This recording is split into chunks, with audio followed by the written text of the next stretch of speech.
de Bruselas prácticamente ya el G20 a Nueva Delhi, donde India se está mostrando como el principal vencedor económico en este 2023, con la salvedad del negociador, del funambulista Erdogan. Si me permiten, en los últimos 9 meses, Narendra Modi ha invitado a inversores rusos a participar en la industria de la siderúrgica en la India.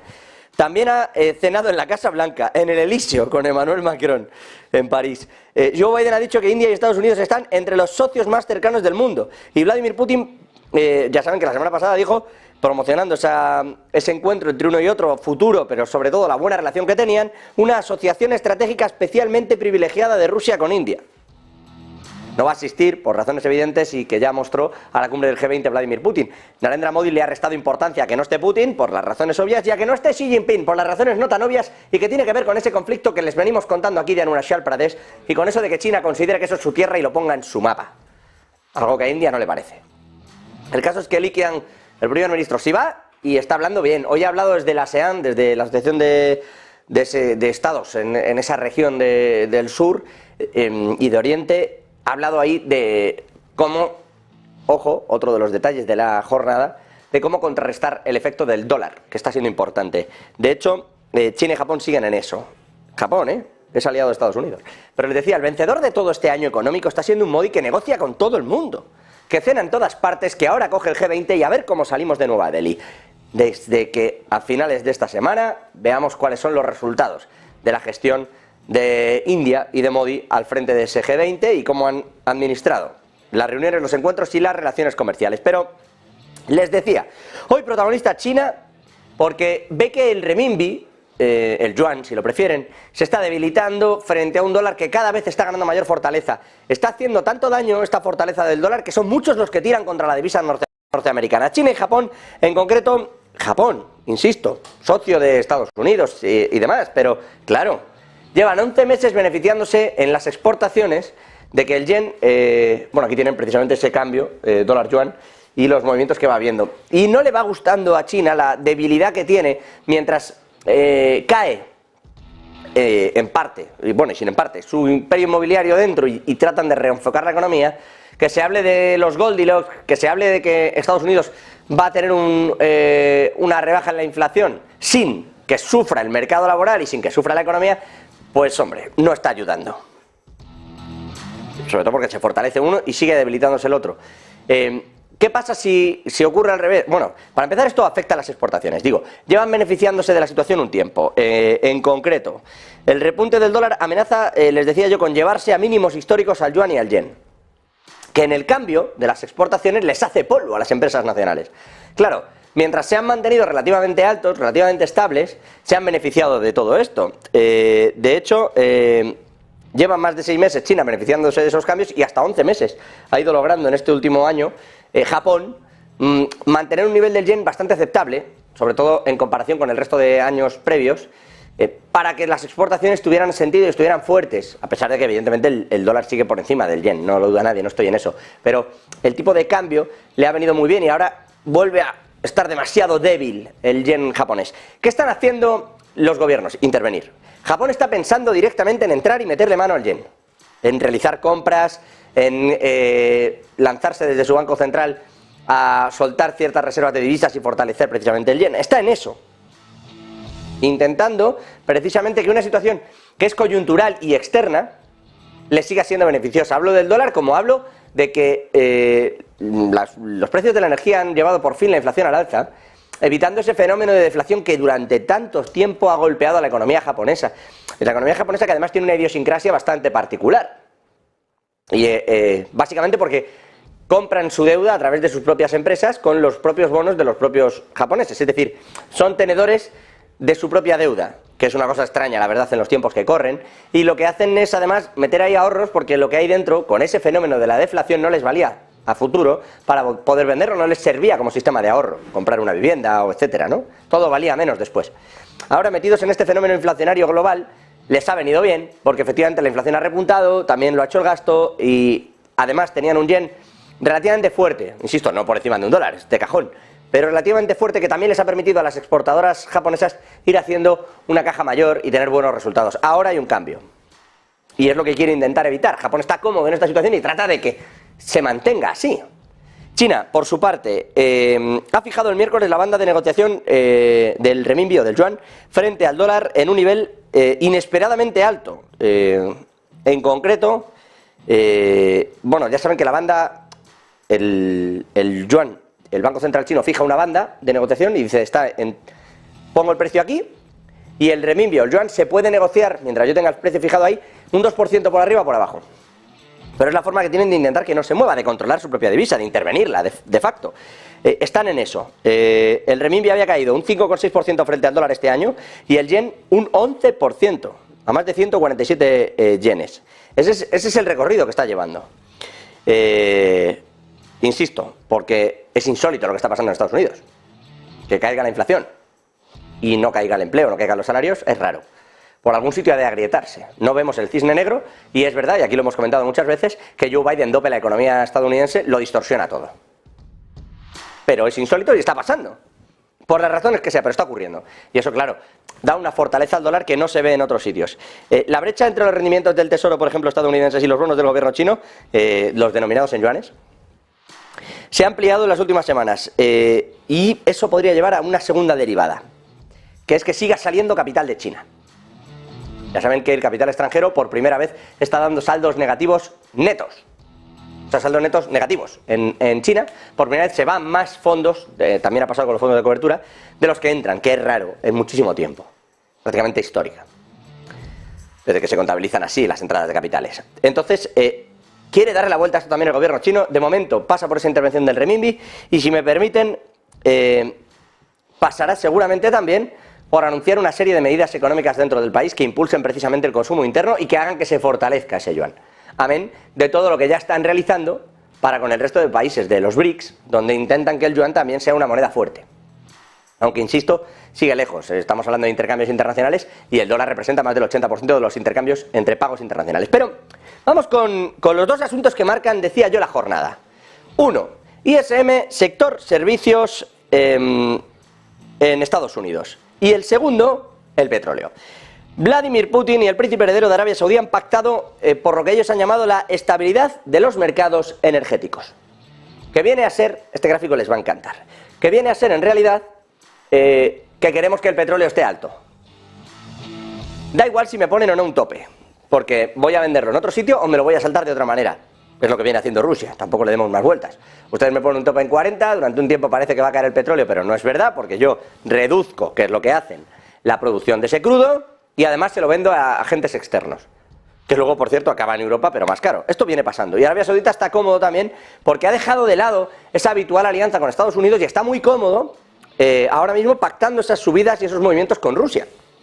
Aquí, este gráfico que les traigo es curioso. No sé si son capaces de verlo entero o de ver bien la pantalla por debajo, el gráfico de Bloomberg. Digo es curioso porque lo que está haciendo es cuál es el efecto que tienen estos movimientos del petróleo dentro del PIB de algunos países, del crecimiento del PIB de algunos países, ¿no? Por ejemplo, el que tuvo entre 2015 y 2016, cuando pasó de $40 a los 84 que ven aquí. ¿Qué pasó? Entre otras muchas cosas. Si esto no hubiera pasado, fíjense que el crecimiento de Arabia Saudí se habría ido al traste. Lo tienen ahí en la izquierda, pero hay un movimiento al alza, ¿lo ven? En el resto de países, es decir, si no se hubiera movido el crudo, el crecimiento, como ven debajo, hubiera sido mucho mayor. Estos son algunos de los movimientos y desde luego explican bien la tendencia de lo que está ocurriendo con el crudo. Es un gráfico, si me permiten, de lo más ilustrativo. El efecto que hay sobre el crecimiento del PIB del que hubo en 2015-2016, con esos movimientos del barril, con ese movimiento de los precios del barril. ¿Qué habría pasado de no ser por esos espectaculares movimientos, ¿no? Y cómo se están moviendo. Fíjense cómo Rusia y Arabia Saudí, pues ahí les tienen, ¿no? Con ese movimiento. Es que es evidente la caída. Si hubiera estado arriba, no hubieran caído hasta el 3,5, en fin, 3,6. El resto de países, los exportadores, ven muy afectado su PIB. Cuanto más arriba vean esto, más se afecta o más afectado está. Cuanto más a la derecha, estos países, bueno, aquí tienen, desde el crecimiento están teniendo Australia, Grecia, Japón, Indonesia, hasta que llegamos a unas Filipinas o a una república, Eslovaquia, Sudáfrica, con un consumo mayor. Pero les decía, se ve ese diferencial en tanto que quienes exportan necesitan esto para su crecimiento del PIB, y se ve evidente. Y esto es lo que están haciendo Rusia y Arabia Saudí. Le llaman, en concreto y textualmente, estabilidad de los mercados energéticos. Pero la realidad es que también les viene fantástico. Insisto, gráfico ilustrativo que no corresponde con la actualidad, pero para que se hagan la idea del tipo de movimientos y de por dónde quieren ir y qué quieren mover desde Rusia y desde Arabia Saudita. Tanto Vladimir Putin como el príncipe heredero, insisto, asegurando la estabilidad, dicen, de los mercados energéticos, y aprovechando todo esto, Arabia Saudita ha puesto el precio del crudo ligero árabe para octubre para el noroeste de Europa, en 5,70 el barril. Y en cuanto al crudo ligero árabe para octubre en Estados Unidos, en 7,45. Y se lo siguen comprando. Vamos a ver cómo se dan estos cambios. Lo cierto es que lo que están haciendo es reducir la producción y elevar los precios. Y les está sirviendo, insisto. Ayer veíamos que superaban los $90 el barril por primera vez el crudo en todo 2023. Y hoy lo que seguimos viendo es que este movimiento les funciona, tanto a Vladimir Putin como al príncipe heredero. Esta era una de las noticias, les decía. La otra nos lleva al sector servicios en Estados Unidos, al ISM. ¿Qué ocurre? Que ha salido un dato positivo. Sorpresa, oh sorpresa. Ha pasado algo parecido a lo que pasó en verano en Europa, pero en Estados Unidos, donde no lo esperaban tanto. En Europa esperábamos, es verdad, que el sector servicios funcionara. Caía la industria, caían las manufacturas, pero decíamos, ojo, es que todo el mundo está gastando, está consumiendo dentro, y eso está llevando al sector servicios a unos niveles quizá irreales. ¿Por qué? Porque la volatilidad en ese sector era evidente. De hecho, ya estamos viendo que termina el verano y se nota en la caída en Europa. Bueno, pues mirando a Estados Unidos, el sector servicios se ha expandido más de lo esperado en el mes también de agosto, el ISM, el famoso ISM o Institute for Supply Management, ISM. Registró una lectura de 54,5 puntos en agosto, estaba en 52,7 y se esperaba que se fuera a 52,5. Es decir, en Román Paladino. Venía de 52,7 en un julio, que se había marcado bien y donde el sector servicios funcionaba, cayó la confianza, cayeron un montón de cuestiones, entre ellos también empezaron los salarios incluso a moverse y la perspectiva económica en Estados Unidos a tenor de las subidas de los tipos de interés no era tan buena. Y sin embargo el sector servicios, en lugar de irse a la baja, se ha ido arriba, lo que quiere decir que la gente está consumiendo y que el sector funciona. Y entonces le salta la pregunta al mercado, que le viene de golpe las subidas en el crudo y le viene de golpe esto. Y le salta la pregunta, a ver si al final van a subir tipos en la Reserva Federal. Por más que dijera ayer, Mester dijo que igual subían, pero Waller dijo que no. Y siguen con esos discursos, un poco de ahora sí, ahora no, ahora sí, pero la Reserva Federal podría subir tipos en septiembre. Bueno, pues hoy se incrementa esa posibilidad para el propio mercado en base a este dato, a este ISM manufacturero. De hecho, todo el mundo sigue siendo muy positivo con respecto a los... dentro del panel del ISM manufacturero, sigue siendo muy positivo con respecto a lo que va a venir, es decir, a lo que pueda ocurrir del dato en septiembre, y eso evidentemente a la Reserva Federal le va a sentar regular. Por cierto, una Reserva Federal que hoy ha visto cómo nombraban vicepresidente a Philip Jefferson. En concreto, la Cámara Alta, 100 miembros del Senado norteamericano, ha confirmado a Jefferson en una votación a la que iban los dos partidos, Bueno, pues de 98 miembros que hay, o que han votado, en conjunto, demócratas y republicanos, 88 le han dado el visto bueno a Jefferson. Lo digo para cuando en algún momento alguien decida hacer, si es que pasa, presidente de la Reserva Federal a Philip Jefferson, no nos llevemos las manos a la cabeza diciendo a este no le gustaba a los republicanos, a los demócratas. 88 de 98 han dicho que está muy bien que Philip Jefferson sea el vicepresidente. Hay que recordar que lleva en la Junta de todas formas desde julio del 22, no lleva tanto, no dentro de la Reserva Federal, sino en la propia Junta. Y todavía queda por votar algunas cuestiones, por cierto. Van a votar también para confirmar a la gobernadora de la Fed, Lisa Cook, como nuevo miembro, 14 añitos más de mandato, y a la economista del Banco Mundial, Adriana Kluger, para ocupar el último puesto vacante en esa Junta de la Reserva Federal. Por cierto que Kluger va a ser así la primera persona, la primera mujer de origen latino en ocupar un cargo dentro del Comité de Política Monetaria de la Reserva Federal. Llamativo también este movimiento. Y ya que estamos hablando de la Reserva Federal, si me permiten, hablemos de bancos centrales. Hoy tienen un follón tremendo. Hoy ha salido o Visco desde el Banco Central Europeo a decir una cosa y la contraria. Como la señora de Montfleury. Por la mañana dijo no, por la tarde ha dicho sí. Bueno, pues esto es al revés. ¿Va a subir tipos de interés el Banco Central Europeo? No, por la mañana ha dicho sí. Por la tarde Visco ha dicho no. La realidad es que el mercado ya ve un 35% de posibilidades de que el Consejo de Gobierno sí prolongue ese ajuste monetario, el más agresivo, por cierto, en la historia del Banco Central Europeo, por magnitud de la subida en el tiempo corto que llevamos. Y cree el mercado, antes lo pensaba en un 30%, hoy ya en un 35%, casi 40%, porque se siguen moviendo esos swaps. Cree el consenso del mercado que van un 35% de posibilidades de que suban otra vez los tipos de interés. Y verán cómo va subiendo. Y eso que esto es ya, la próxima semana, el 14. Los días 13 y 14 de septiembre. Insisto, ¿por qué pasa esto? Porque el propio NOT ha salido a decir que hace falta un ajuste importante, que no ve que esté sufriendo la economía y que sobre todo lo que sí que ve es que los miedos que hay sobre una subida de la inflación son muy reales. Cree NOT que la inflación va a seguir subiendo porque no existe una percepción real del miedo en la ciudadanía, en el consumo. Y a eso hay que añadirle los movimientos energéticos que les venía yo comentando y que tanto influían, como veíamos en el gráfico, en los movimientos de PIB.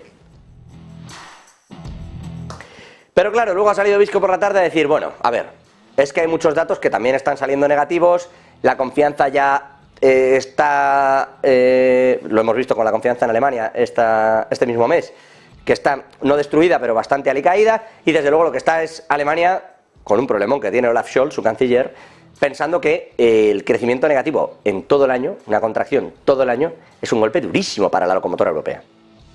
Y Visco dice, hombre, con estos datos, pensar que la inflación se va a mantener arriba porque internamente hay confianza no tiene sentido. Puede ser que haya otros factores, pero no sé si son los que vamos a derribar. Y esto va muy en línea con lo que suele decir todo un halcón del Banco Central Europeo como es Isabel Schnabel, la alemana, que es partidaria de subir tipos de interés, pero que a la vez dice, cuidado porque la afectación real de nuestra subida de tipos de interés es relativa. Nosotros subimos tipos, pero hay muchas cosas que se escapan a esa subida. Y ahí, a veces la inflación está bajando, y llegó a reconocerlo abiertamente en una de las conferencias, pero no tiene nada que ver con el Banco Central Europeo, sino con las bajadas o con los movimientos, por ejemplo, en Ucrania.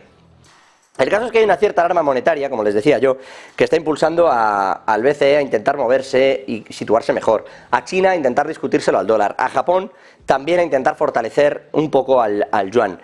Reino Unido hoy ha salido de nuevo a hablar de política monetaria, lo ha hecho Andrew Bailey, el gobernador, que ha dicho esto, que enseguida analizamos.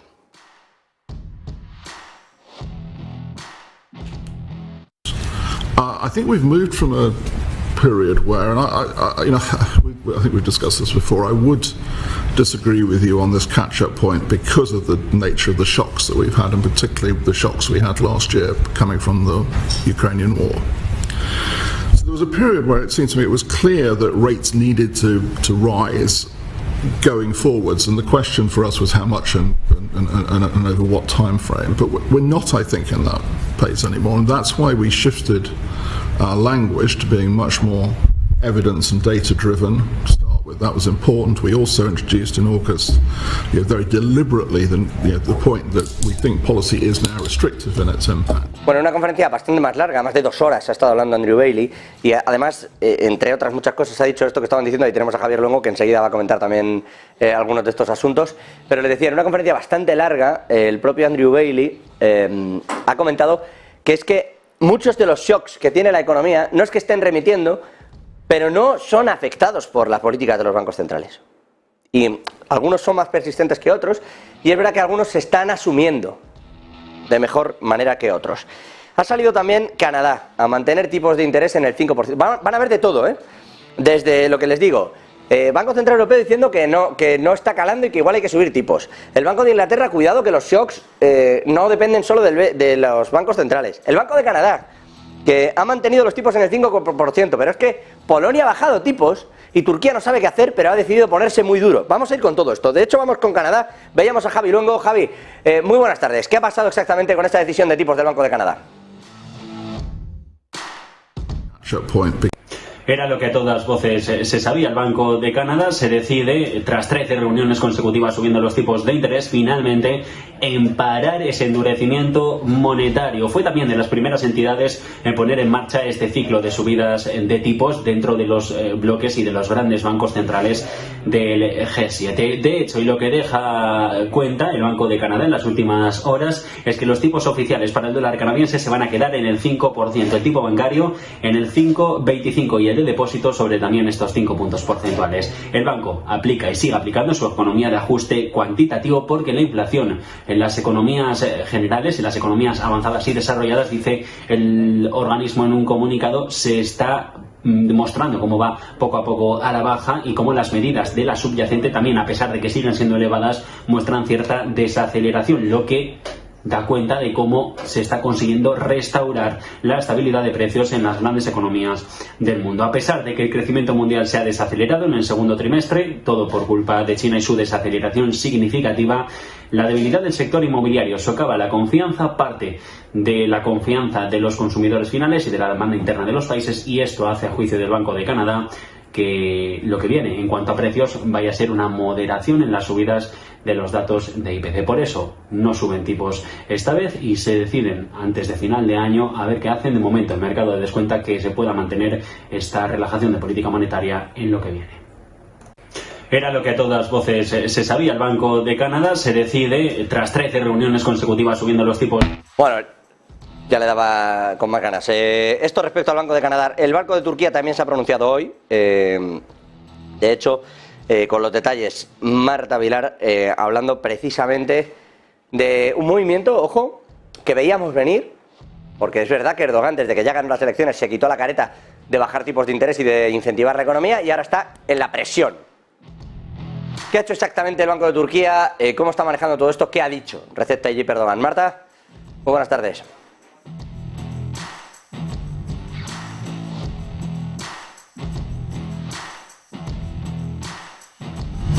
Creo que le podemos escuchar enseguida. Entre tanto, les cuento también la otra vuelta, que es la de Polonia. En Polonia, y así como Erdogan está, que si recorta tipos son recorta tipos, me dicen que ya está Marta, enseguida vamos con ella. En Polonia sí que han recortado tipos. Es decir, mientras Erdogan ya se quita la careta, les decía yo, y sube tipos, en Polonia han bajado 75 puntos básicos. ¿Por qué? ¿Es que les va mucho mejor que a todos los demás? No. De hecho, el Zloty hoy no ha reaccionado particularmente bien a esta decisión de bajar tipos de interés. Tienen una inflación también que, bueno, no es la inflación que ve Reino Unido, pero no es que vaya tampoco fantástico el asunto en Polonia. ¿Por qué hacen estos recortes en Polonia, en el Banco Central, de 0,75 puntos? Porque están a la vuelta de las elecciones. Vamos a no ser quienes fastidian las hipotecas, a no ser quienes fastidian la economía. Algo similar a lo que hizo Erdogan, que ahora, les decía, sí que está siendo mucho más duro con una política monetaria, entre otras muchas cosas porque allí sí la inflación está disparada. Puntos exactos de todo esto, Marta.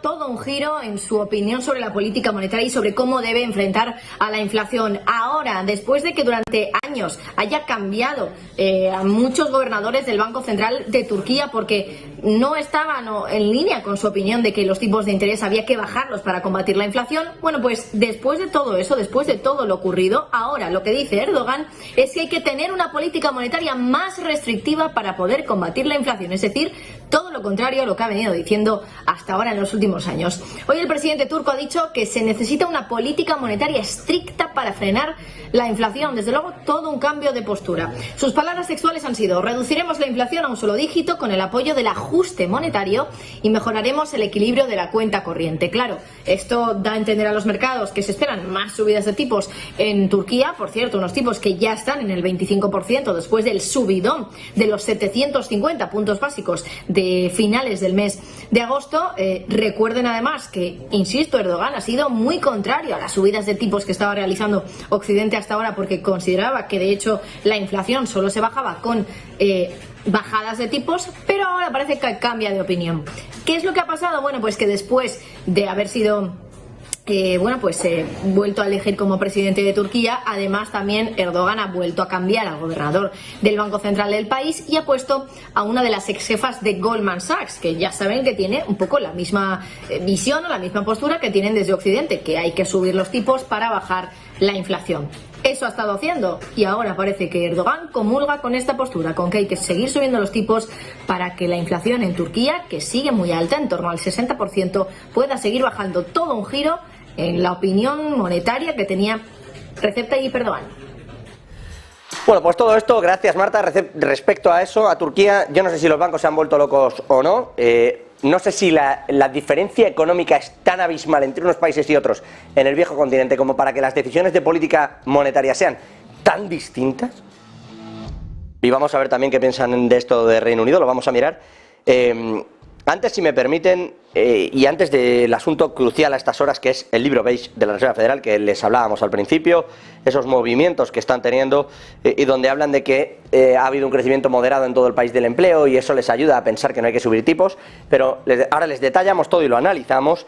Les decía, trascendental, una de las operaciones del día, lo anunciamos justo anoche, salió el comunicado en la Comisión Nacional del Mercado de Valores aquí en España. Hablamos de esa entrada de Saudi Telecom en Telefónica, de hacerse con un 5 más un 4,9. Una operación que está en solfa, está en entredicho, y para la que el gobierno no sabe qué hacer. Me explico. Sacaron una ley antiopas que ha entrado en vigor el día 1 de este mes. Y claro, ¿por qué? Bueno, pues porque con el asunto de la COVID y con las caídas en el... pues esto de la pandemia, y con las caídas que hubo en bolsa, muchos pensaron que con poco capital, entre comillas, poco capital, una empresa extranjera podría hacerse con empresas españolas de carácter estratégico en bolsa. Y entonces se sacó esta ley, que ha entrado en vigor, insisto, este mismo septiembre, y ahora tenemos un problema. Y es que llega Saudi Telecom con 2.100 millones y hace un truco, que es para no llegar al 10% del capital de Telefónica, pone el 5 más un 4,9. Pero es que además, por si acaso, que no le digan lo del 5, si me voy a hacer o no mayoritario, etcétera, no lo compra todo de golpe, así que si es estratégica la compañía y no puede superar el 5, tampoco pasa nada, porque lo que le quieren decir al gobierno desde Saudí, y le han mandado ya los papeles al gobierno para que lo revise, es, oiga, no pongan ustedes la ley antiopa en marcha, porque en realidad yo no quiero superar el 5, el resto lo hago con unos bonos que irán a vencimiento, tipos preferentes, tipo cocos, y ya veremos si con este tipo de operativas, los detalles no los han filtrado al completo, no se crean, hay que irlos sacando a cuentagotas, pero ya veremos si con esto conseguimos llevar la operación a término. La situación es tal que este señor, José María Álvarez Pallete, a la sazón el máximo dirigente de Telefónica, se ha ido a Arabia. A ver cómo se negocia esto y qué se habla de todo esto. Desde Telefónica la sensación que nos trasladan es, oiga, la operación es de Saudi Telecom, pregúntenle a ellos. Si le preguntas a los saudíes, te dicen que están en esto, que efectivamente pretenden hacer la operación a medias, sin elevar en exceso su participación actual, es decir, sin que se vaya, sin que el resto de lo que quieren comprar, ese 4,9, llegue a materializarse, sino que ya pasará, y que por lo tanto, como no está pasando, no se les puede juzgar por ello. Y eso sí, ¿qué me dicen de superar los 500 millones de euros dentro de las compañías españolas, que son estratégicas?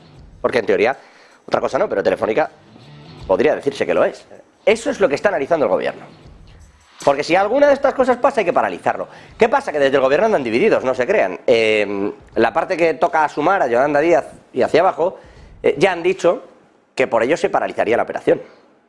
Poco más o menos. Que habría que evaluarlo, pero que desde luego no se pueden permitir determinadas entradas. Que más que romper la operación al completo, pondrían unos límites claros. El gobierno ha decidido no decir nada claro, la verdad. De momento están estudiándolo, hay que analizarlo, son muchos detalles y no es tan fácil. Viene a ser su reflexión. Da la sensación de que no quieren poner en marcha esa ley antiopas, sino que quieren ver de qué manera, mediante presiones de unos y otros, no sé si de Telefónica, de Saudí o de quién, o qué estamos jugándonos en medio, porque con esto y con este gobierno nos ha costado mucho a veces saberlo, bueno, con este y con tantos otros, pero la realidad es que da la sensación de que tuvieran a bien tratar de permitir la operación, pero con el actual encaje no parece posible, así que hay que darle una vuelta. En eso están unos y otros, dentro del propio Ejecutivo, que no es raro tampoco que en el gobierno no lo tengan claro, pero Álvarez Pallete, insisto, ha viajado de urgencia a Arabia Saudita y pareciera que el gobierno español está buscando, por un lado, frenar la operación, por el otro, ver si tiene un encaje diferente. Pero de momento no se pronuncian. Vaya a ser que pase algo. Todo esto, insisto, en nuestro país, pero fuera. La noticia a estas horas es ese libro beige publicado por parte de la Reserva Federal que dice lo siguiente. Uno, que la mayoría de los contactos que hay en la mayoría de los distritos dicen que el crecimiento económico ha sido mucho más modesto en julio y agosto, que se está frenando y que hay una tendencia a la baja. Aquí lo tienen, entre otras muchas cosas, los distintos Boston, Nueva York, Filadelfia, que son esos distritos que evalúa la propia Reserva Federal y donde les estamos sacando algunos extractos, ¿no? También dicen que el crecimiento del empleo también se ha moderado en todo el país. Y no solo eso, que los distritos de la Reserva Federal registran datos mixtos en cuanto a la demanda de préstamos, que es verdad que para algunas cuestiones sí, pero para otras no. Se está dando, sobre todo en el mercado de la vivienda, se da para construcción, pero no para compra de segunda mano, por ejemplo. Dicen que la segunda mitad del año va a ser diferente respecto al crecimiento salarial. Por fin, cree la Reserva Federal, hemos tocado un techo. Ya saben que celebraban que las vacantes de empleo estuvieran cayendo y ahora, al parecer, y por lo que estamos viendo en este libro beige, que recuerden, lo que recopila es la información que ha manejado la Reserva Federal a la hora de en su última reunión subir o no los tipos de interés, que los dejaron quietos. Y esta fue la información que manejaron. Y por lo que estamos viendo, en realidad, pocos elementos parecen cambiar de cara a la próxima reunión de la próxima semana.